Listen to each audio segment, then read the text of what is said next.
Good afternoon and welcome once again to the group exhibit, Hydrogen and Fuel Cells at Hanover Fair 2012. It's our 18th year and our last day of this week. So keeping going strong with another interesting topic, please do come in and sit down. It's a free session, free drinks, lots of room. The topic is prospects for the development of fuel cell portable power. With me, I have the Marketing Director of Pearl Hydrogen Technology, Steve Shee. Welcome. So welcome, Steve.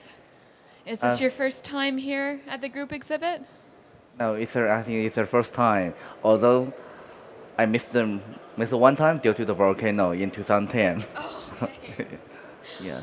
So why do you choose to attend this exhibit? You know that I believe that the hydrogen fuel cell exhibition should be the most international ones and the most energetic event for the fuel cell industry in the world. Okay, well, we're happy to have you join us here. What do you hope to get out of this? Pardon? What do you hope to get out of this group exhibit this week?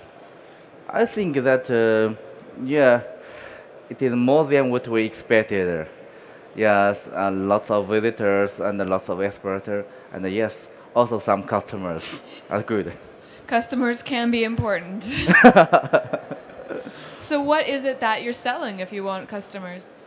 Okay, actually that we intend to assist our customer to achieve success more than just sell our fuel cells. Yes, currently we offer fuel cell stacks, but we do more work to help them integrate into their system, yeah, to realize their functions. Could you tell us more about the fuel cells that you offer? Yeah, currently we offer the air-cooled fuel cells mainly its power range varies from 5 watts to 5 kilowatts. And its mainly application should be in material handling, and the backup power, and the portable power. What is the technology platform of your fuel cells? Yeah, currently we just offer the proton exchange membrane fuel cells with air cooling and the self-humidification technology. Okay. What advantages do your cells offer over other technologies? Okay, yeah, I think that different technology has different advantages and disadvantages. For us, yeah, we believe that the air-cooled one could offer more simple solutions for the integrator and easy operation for the user. The most important is lower cost, yeah. So instead of, because normally PEM fuel cells, you'll have a deionized water supply, very pure water, and you might even control your oxygen supply. So by getting rid of your water storage, your water for purification, you have a simpler system that's lower cost. Yeah. Yes, our target, we hope to that just to offer the most simple system to our partners for their convenience to integrate in your system and lower the maintenance cost. Yeah. Okay, and it's obviously by having less components, you have a smaller system as well. Yes. Oh, sorry, I forget to take one here. But about how big can you have these systems? Okay, you can put it in your pocket, right? Yeah, but okay, I think that it should be the size should be a 14 kilowatts one. Oh, for this size should be a 50 watts, very small one. I think that. That's very convenient. Yeah. So if you're not supplying the water and you're just relying on the humidity that's in the air already, what restrictions does that place on you? How humid does the air have to be? Okay, that's good questions. Yeah, since as we established a company in January 2006, we put most of our importance to offer a robust quality to better performance in environment and stability. Currently, we ensure that our fuel cells can work in the relative humidity range vary from 10% to 85%. Relative humidity. Yes. Yeah. Oh, so, sorry, 95%. 95%. So what type of environments does that restrict you from? Where can't you go? Okay, currently that we cannot go the South Pole and the North Pole. Yeah. Okay, that's fair. So I'm guessing that temperature is also a restriction then in that case if you're meant Yeah, to. yeah. So currently, our fuel cells can still start at a -10, but for cold environment, we're trying best to do it. So if it's -10 now and as low as you said 25% relative humidity at the moment or 20%, what you currently offer is -10 degrees, Oh yes. 20% relative Yeah, currently humidity. that there's a fuel cells. I mean that our fuel cells can be started at in -10 without the external heat source, self-start. But at the startup, they can occur at -15. Yeah. If we can get any external source, they can water even colder. We can some tests on -30. It's okay, but need assistance from the external source. Okay, and you hope to improve this in the future, being able to go to even colder environments and drier environments? Yeah. We intend to offer some special version fuel cells for some special purpose. But currently, our standard version can deal with most of the challenges in average in the ambient conditions. Okay, it's very convenient.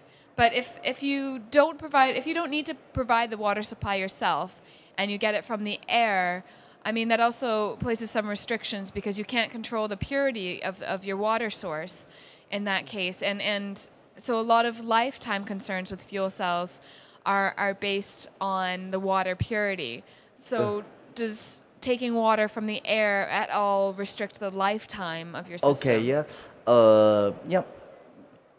So before I answer this question, I should clarify some technology issue on our technology that our fuel cell is called self-humidification. So the water to make the fuel cell works, we should ensure the membrane fully humidified. But the water is not from air, but from the reaction itself. The reaction can generate lots of water. We try to make full use of it. Not like the other water-cooled ones. Yeah. So-called self-humidification, not from the air. Okay. Okay, yeah. So I was thinking more electrolyzers where you take the water, but you're producing water. Yes. Yeah, okay. Okay. My apologies. So let's talk anyways about the lifetime. What type of lifespan do you expect for your products? Yeah, currently, our lifetime should be about 3,000 hours, and we can offer about 1,500 hours guarantee. So our next step is to 5,000 hours. Yeah, I think at that stage can deal with most, when 99% of the demands from real application. Okay. So when do you expect to be able to reach that goal of 5,000 hours and apply a guarantee to it? Will that be in the near future? Yeah, in our near future, we hope that the guarantee can be about 3,000 hours. Yeah. Because currently that our importance is try to work with a partner to offer a longer lifetime of the whole system, more than the fuel cells. Yeah, okay. Okay, so let's talk more about your systems and and the applications for them. Is your product already used? Yes. In the past 12 months, we achieved some milestones in the application. I mentioned that the material handling, backup power, and portable powers. In material handling, I believe that yesterday, ITM once mentioned that they have achieved a very successful trial in distribution center of Marks Spencer's in United Kingdom. Their hydrogen powder, the fuel cell forklift, operated in the distribution center, and we are very lucky honored to show to everyone here that the forklift is powered by our fuel cells. Yeah, and so you have fuel cells powering the forklifts in Marks and Spencer's all over the UK. Oh yes, but the trial just lasted 6 months, 6 weeks. But I think that we can work a longer time. Yeah. Do you have customers lined up? Will it be in the UK or will it be in different countries? Oh yeah, actually it depends on our commercial model. Now currently we just offer fuel cells to our customers. Then our customers can integrate it into system. For the forklift, we work with our United States company. Yeah, they integrate our fuel cells into their power system. Then they deliver their system to the use of the forklift to replace the lead acid battery.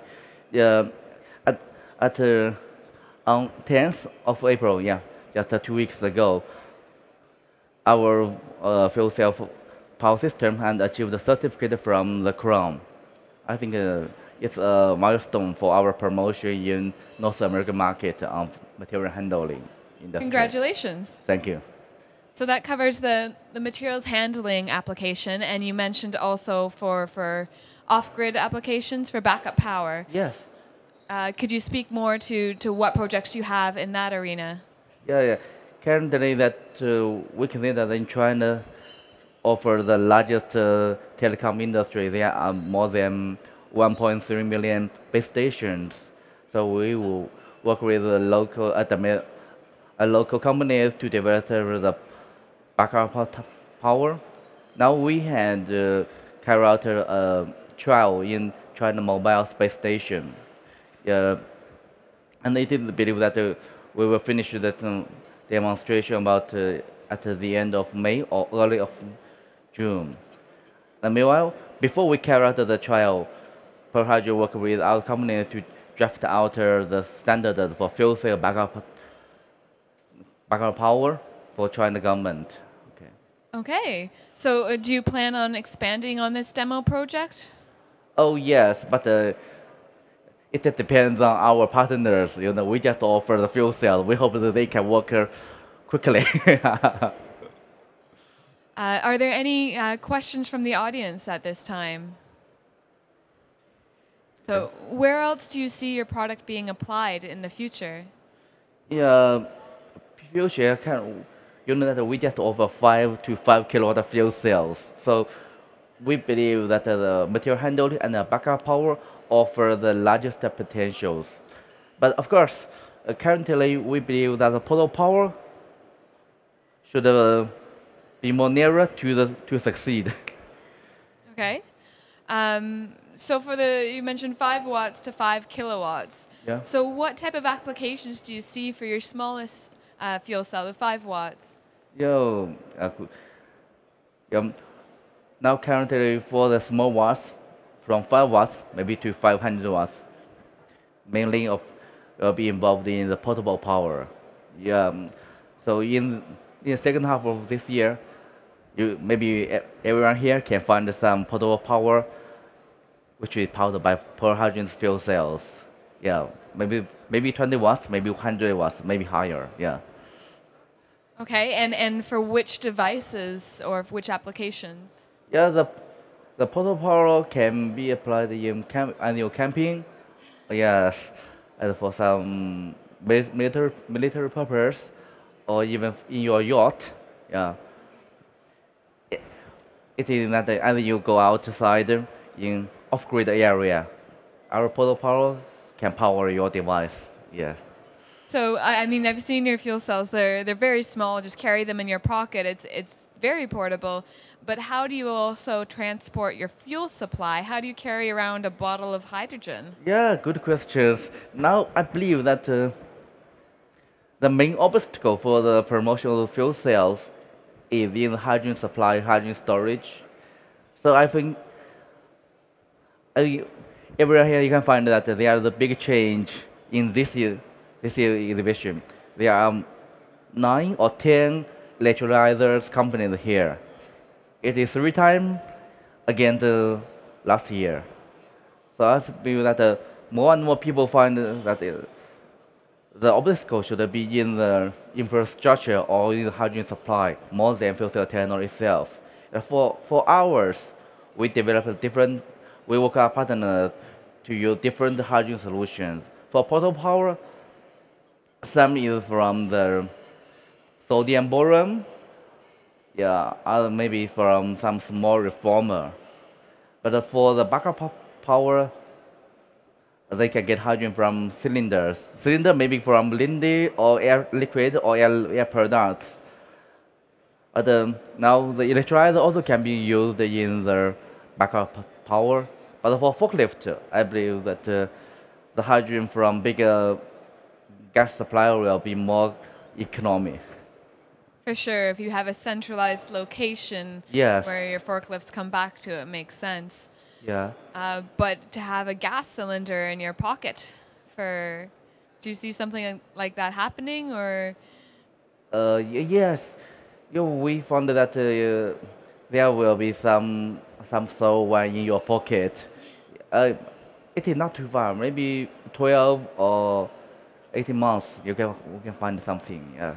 I would like to see what that looks like. That could be interesting. Oh, yeah. Okay. I think that I need to present. Okay, I can present as a gift. Yeah, that would be great. Are there any questions from the audience at this time?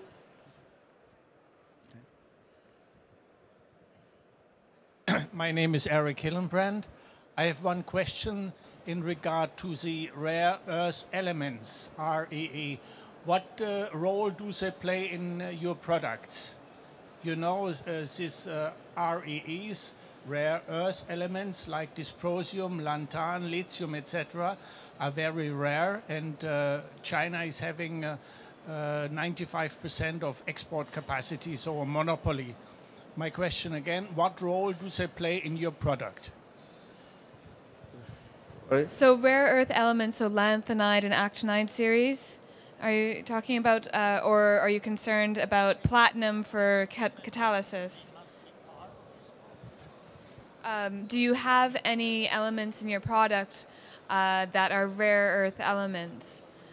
Actually, the only rare metal should be platinum. Others are common elements. For the graphite, made of carbon, and the GDL, or made with carbon paper or carbon cloth. And the membrane should be from maybe Nafian, PTFE membrane. Yes, there is no other very rare element in our fuel cells. So there's no rare earth elements. There's only platinum, being a noble metal, is the most expensive component. Platinum, yes, it's a catalyst. Exactly. Any other questions at this time? Maybe. I'm Martin Schubert from Hamburg. I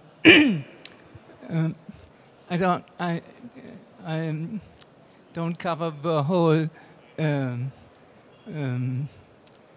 discussion, but there are some applications for hydrogen production, and for example, in the recycling industry, for cracking processes, some usements with hydrogen. Only more than energy. Was that in the recycling industry? Do you see any applications for hydrogen in the recycling, waste management industry? Yeah, but currently I think that the use should be maybe get hydrogen from biomass. It is the way we can find the normal solution currently, I think. Okay, so getting hydrogen from a renewable source rather than from natural gas or from oil. Yes. Okay. Yeah. Any other questions? Well, that's convenient because we actually don't have any more time. So thank you, Steve, for joining us. Okay. Thank you. Thank you. And please do, if you have any more questions or you want to see his cells, which are really quite adorable, I'd invite you to stop by his booth, D60. It's just over in that direction. So thanks again, Steve. Okay. Thank you, everyone. Yeah. Thank you. So please do stick around. We have an interesting topic just after this. It's who cares for safety. It's with Dr. Ulrich Smitchen, who's a board member of HiSafe AISBL. at 1 o'clock. So it's not quite yet. We have a little short pause. Thank you.